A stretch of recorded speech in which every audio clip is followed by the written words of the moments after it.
Yeah, it was shortly after the filming of Dracula in 2001 that Guy Maddin, who was the director of that film, came to me and said that he thought that Svengali would make a great ballet for the Royal Winnipeg Ballet, and he was also curious to create a film based on Svengali. And I at that time I kind of thought, well, you know, Svengali and Dracula, they're sort of two sides of the same coin, and I just did a Dracula, and I didn't want to do another kind of evil person that's, you know, getting into the boudoirs of the Victorian women. And so I just kind of thought, well, you know, we'll see where it goes and if he develops a treatment for it. And that's essentially what happened next. Is that a first draft was written, and Vonnie von Helmut, who would be the producer for it, was then involved in trying to get some money, I think, from maybe Telefilm or Bravo, I think Bravo, also, or yeah. you know, Or wherever CBC. wherever the initial development money comes from in the film world. And even though she's told me several times, I think I'm half listening when she says that. So, because you never know if they're going to give it or not. And so there's several stages that have to happen before the next stage can happen for the script or the treatment. And it just kind of sat there, and it didn't seem like it was really going to happen. I think it was whether or not CBC was going to be interested in it, and there's also the opening night series at CBC that was maybe ending or something. I think they had eliminated that from their programming, so it wasn't really sure if that was sort of the natural direction of the film, and that's what we had done with Dracula. Dracula premiered for the opening night series on CBC. So if that wasn't there, we weren't really sure what was going to happen with it. But then, so it just kind of just sat there for a little bit, and it seemed like a natural relationship between our natural successful relationship that had occurred between the Royal Winnipeg Ballet and this cult director, you know, Guy Maddin, and this Winnipeg producer, Vonnie von Helmut. And that natural success for Dracula, we sort of wanted to do something again. Guy Maddin was in love with the way dancers hold themselves and the way they move, and it harkened back to an old style of acting and a certain carriage that he completely loved being around. And so we had a wonderful time together. So it sort of made sense to try and do something else. And Svengali was the idea to make that happen. And so so it just kind of sat there for a little bit, and then it kind of came up again, I guess maybe, when was it? Maybe 2005 or something like that, several years later, 2005, 2006, and then and a more detailed treatment was written. And out of that detailed treatment, it seemed like it had a little bit more momentum. More money was given towards the development, more interest towards it on the film end. And I don't know when you were contacted by Vonnie. I think maybe it was mentioned, but you know, the Royal Winnipeg Ballet had their season, you know, 3-year seasons. Planning. 3 years were planned already. And so so I think last summer, Vonnie came to present. It looked like the filming of it was definitely going to happen either last summer or the summer coming up. As far as that goes, you know, you never know if it's going to actually happen or not, if the money's going to come through. And Vonnie was coming to talk to Andre and Jeff about possibly either doing the creating a ballet first and then making the film, or maybe the film would happen first and then it would go into a ballet. And just, I think, to basically find out what the possibilities were. And in order to produce it, one of the things that made Dracula easy to produce and to film was that the Royal Winnipeg Ballet has this amazing wardrobe department here, and they created costumes that could actually operate within the film world without too much change. So the details of them, it was part and parcel of the designs that Paul Daigle had made, and the look of the show could immediately go into, you know, Guy Madden's world and the world that he wanted to create. So I think that's what Vonnie was looking for, was another, you know, hopefully that there would be ballet created first, and then a lot of those resources could be implicated into the filming. And so she came to talk to Andre and Jeff about that potentiality. And when she said, I'm going to have a meeting, I think maybe 10 days before it happened, she sent me an email and said she was going to have a meeting with Jeff and Andre. And I had seen the treatment, had read Guy Madden's treatment, and it's a true Guy Madden film, right? In reading the treatment, and if you know anything about his works, like they're fantastic and they're daring and they're sex driven, and his mother is there at all points, and he wanted to set the scene in Weimar, Germany, and to really exploit all of the decadent images of that time period. And so I kind of thought, the ballet, Andre Lewis and Jeff Hurt are going to read this treatment and just totally freak out and say, there's no way we can do this treatment. So I thought, well, I should really maybe make a synopsis, how I would see it as a ballet, you know, and a ballet first and then a film. And I had just been working on the film, putting music together, because that's what Vonnie had asked me to do. I'm kind of a musical score for the film. And so I was just kind of thinking about what I would do in a Guy Madden film. But before they had this meeting, I decided that I would make a synopsis that would act as a treatment for Andre and for Jeff to consider making a ballet for the Royal Winnipeg Ballet. So that's kind of all over the place, but that's kind of how. Yeah, essentially yes, yeah. And certainly I feel that when we did Dracula, obviously it was a ballet first, and then there was interest in filming it. It was filmed, which was great. And then following that film, there certainly was tremendous interest in continuing that relationship in some form or other. And then I had heard of the Svengali, but I said to Mark at all points is, I don't want it to be first a film and then a ballet. I want it to be a ballet first and then a film.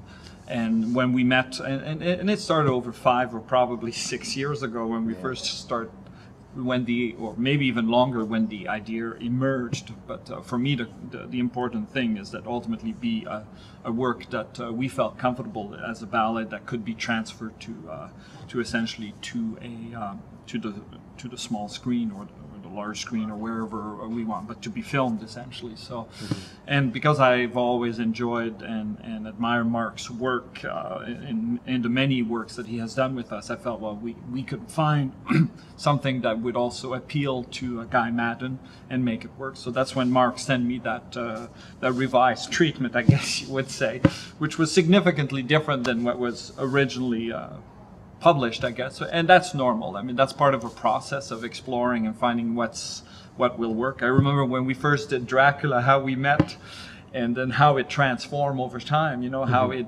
from the seed of idea, and then we explored and went much, much further than, you know, it evolved essentially. And that's essentially what I felt happened with, or is happening with Svengali. Yeah, it's an interesting relationship, the film world and the dance world. Dancers love the fact that they can be seen in something that could be a little bit more immortal. You know, live performances happen and they're gone. You know, only the immediate audience sees the performance. You know, family members. We have videotapes that record it, but they're really quite horrible most of the time.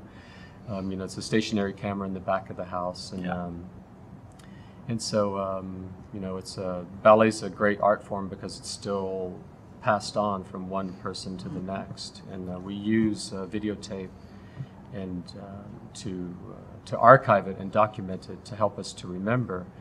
But special performances are only in the minds of the people that were actually there, and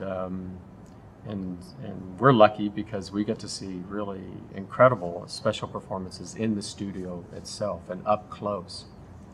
And so when you see talent that can be, you know, I guess there's a perception of dancers is that you kind of want to have some distance to them because they're so big, they're larger than life, and if you're too close, it's kind of it's a little bit it's hard to take it all in. But we're really lucky because we get to be as close as we can to them and to see the other nuances that they have. And in particular, I think the nuances that they have are these abilities to maybe be on the screen, to be in film, to have these acting abilities that the camera likes. And the camera has its own criteria, so that was marvelous that Guy Madden said yes and came into our world and immortalized, in a beautiful film, and a provocative film, these dancers that normally don't get that. And I think what was nice with the way Guy approached the thing is rather than the old-fashioned ways, you film it from the back and you do a very stationary, or even if it's 3 cameras, but it has little depth, I find, to most of the ballet film that I have seen, where he wanted to really take it to a different level, to a different way of looking at it, and produce Dracula, which was a very well received work in that sense. Very different ultimately than I felt than the obviously original product, which was the ballet Dracula. But I also love the fact that you were able to work with him and be comfortable with all of the change that did take place, and without giving up on the basic concept of what Dracula, the ballet, was meant to be. It's a great way to work. There's obviously in filming there's a little bit more money there, sometimes, and it's a wonderful way to work that you have a lot of different things that you collect, and then you go into an editing room. And then you piece it together, and if you have a great editor, then you can shape a story after you've collected a lot of information. But a ballet company doesn't necessarily work that way. You have to really, at the day that rehearsal starts, you have to have about 80% of the show already created in your head in terms of the look, the costumes, the overall plot, the scenario, sets. So before you've even started with the dance, and I think that it'd be interesting to talk about that, because there's sort of no room. There's a system that is set up, and ballet companies, I guess a long time ago, were always doing older works, so it was just a matter of mounting those older works, and they always did new works too, but they fit within a certain formula that from the beginning of the process to the end has a set time period, and there's really no time to kind of go back and say, okay, well, we have this, we have this, we have this, we have this. Why don't we jumble this around? And in the modern world, they do that. They'll take 1.5 years to create a work. Edward Locke does that with La La La, and Marie Chouinard, and so they push the time frame aside. They always, make sure that that's not an imposition to them, and then they collect, and then, deadlines are great, because you ultimately have to finish, right? And we would never finish. We're great. I love working, but I love procrastinating as well. So I love procrastinating on the work, because there's always the next idea and the next possibility, right? That sort of springs up through the creation. But in a ballet company, you have like with Svengali, we have 8 weeks, and then so you have to really go, put everything through the sieve before you actually start in the studio with the dancers, to make sure you have a huge understanding of it, and then you have to give yourself over to the nuances that come out of the studio with a repertory company. Yeah. Because they're not.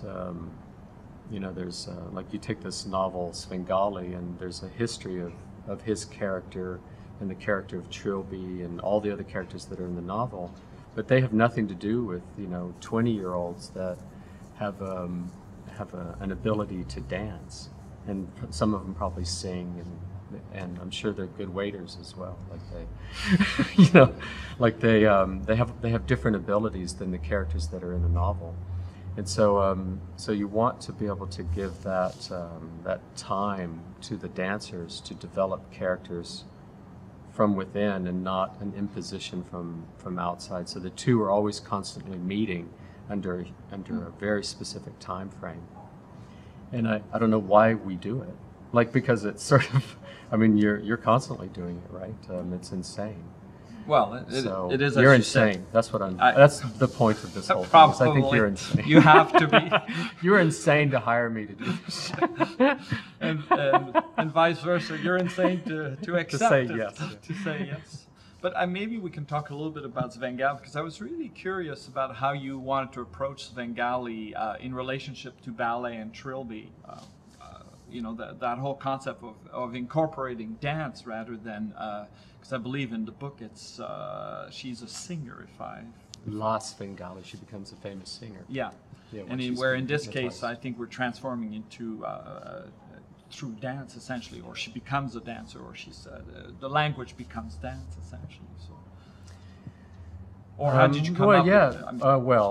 I mean, like I said, the idea was introduced from Guy Madden, but I guess this is these are the particulars of the ballet company that that you've been talking about for quite some time, and that's finding a narrative or finding a story that is somewhat familiar to the audience, that a dance can be created to, so that when the audience comes in, they have some kind of idea of what's going to happen. Dracula was that way. Absolutely. Moulin Rouge, they have a sense of Paris and Magic Flute. Maybe they don't know the story of Magic Flute. I don't know that anybody's figured that one out. But it's a complex story. That's indeed. But because it deals with a lot of high ideals. Mm-hmm.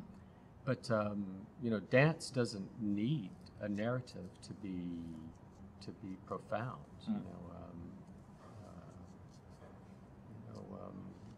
What is dance? Dance is it's music, physical energy, and light. That's all it really needs. And Balanchine's works are phenomenal for that. But when they're moving in an abstracted way, when you watch an abstract ballet, it's incredibly powerful, and it conjures up. Music has that intangible ability to touch very specific parts of your soul. And it's not there. It's not something you can grasp in your hands. And when dance is associated with that intangible idea of music and the energy, it can be quite a moving experience for the audience. And so it conjures up very specific things within us, and those specific things then, I think, desire this narrative or this story or this other kind of through line. And I think that's always the tough balance to creating a full length is finding the specific gestures and the literal ideas in relationship to the music and the physical energy and the light, and finding a nice balance between the two. So dance can still be in and of itself alive and vibrant, and yet there's a story that you like to follow. And so that fascination with bringing those two ideas together, the abstract beauty of dance, dance and this narrative, lends itself to look for stories. And for some reason, I think maybe the same reasons why Guy Madden likes to be around. Like, he likes old film techniques and an older style of acting, and again, maybe something that harkens back to the stage. Some of the older actors, through doing restoration plays or doing Shakespeare, they know how to hold themselves on the stage. They know how to stand there. And like when you're doing Shakespeare, you don't want somebody standing there, doing King Lear with the "Hey Yobo," like you don't want like this body language, because it somehow, unless that's what they're going for, but it, all of a sudden it's out of sync. Yeah, it's like it doesn't make any sense. So I think that's why Guy Madden loves this beautiful carriage of ballet, and maybe ultimately why ballet likes sort of Victorian era literature and things that harken backwards as opposed to contemporary ideas. Yeah, it lends So, itself well. I felt Dracula was what I love about Dracula. Also, rather than have a simple linear narrative, because you went from the Lucy Westenra section in Act 1 to what we call the Red Scene in Act 2, and then move on to Mina Murray. So, and you saw Dracula through the eyes of those two ladies essentially, but you also had a very abstract portion. It's interesting for me because you know how I have been trying to combine the two, abstract and narrative at the same time, because it is a challenge. I mean, I remember, and you were part of that generation when we were dancers, most of the works we did were all a part of a mixed repertoire bag, if you will. We had a few full lengths, but no contemporary full lengths. I mean, we started that essentially when we did Dracula. But I love the fact that you were able to combine the concepts of both, because by itself, dance is beautiful without having to have a story behind it. But the story also sometimes connects with some people and add to it. So if you can mix the two together, I think you've got a winning combination that way.